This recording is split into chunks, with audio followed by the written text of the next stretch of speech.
अर्थान खनिज चोरी कौभांड वहीवटी मिलीभगत के बेदरकारी ग्रामजनों में भारे आक्रोश। पलसाणाना एलथान गामમાં સરકારી મિલકત પર ખનિજ માફિયાએ પોતાનો દબદબો ફેલાવતા સમગ્ર જિલ્લામાં શાંતિ ફેલાવી છે।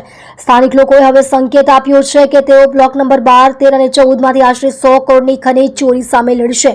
વહીવટ સામે તીવ્ર પ્રશ્નો ઊભા થયા। સીસીટીવી કેમેરા અને ચેકપોઇન્ટ ક્યાં છે? જો આટલા મોટા જથ્થામાં ખનિજ વહન કરતા ડમ્પરો પસાર થાય છે તો રોયલ્ટી પાસ વિનાના આ વાહનો વહીવટી તંત્રના ધ્યાન બહાર કેમ જાય છે? માપનમાં વિલંબ કેમ થાય છે? સ્થાનિક અહેવાલો હોવા છતાં ભૂસ્તરશાસ્ત્ર વિભાગે હજુ સુધી ચોરાયેલી માટી કે ખનિજની ચોક્કસ માત્રા સત્તાવાર રીતે કેમ માપી નથી? ચરાણ જમીનને નુકસાન। પશુઓ માટે ફાળવવામાં આવેલી ચરાણ જમીન બ્લોક નંબર 12 અને 13 પર પાવડા પડ્યા બાદ પશુપાલકો ગુસ્સે છે।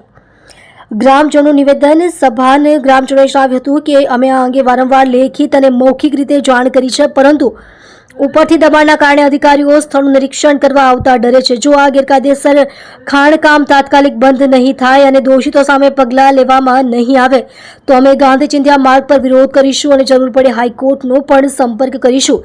પ્રશાસનનો લાચાર બચાવ। બીજી બાજુ જ્યારે સ્થાનિક મામલતદાર અથવા ભૂસ્તરશાસ્ત્રનો સંપર્ક કરવાનો પ્રયાસ કરવામાં આવ્યો ત્યારે તેમણે તપાસ ચાલી રહી છે અને રિપોર્ટ આવ્યા પછી કાર્યવાહી કરવામાં આવશે જેમ કહીને તેઓ આ જવાબ આપીને ટાળી દીધું। કરોડોનું નુકસાન। સરકારી તિજોરીને સીધું નુકસાન રૂપિયા 100 કરોડથી વધુ છે।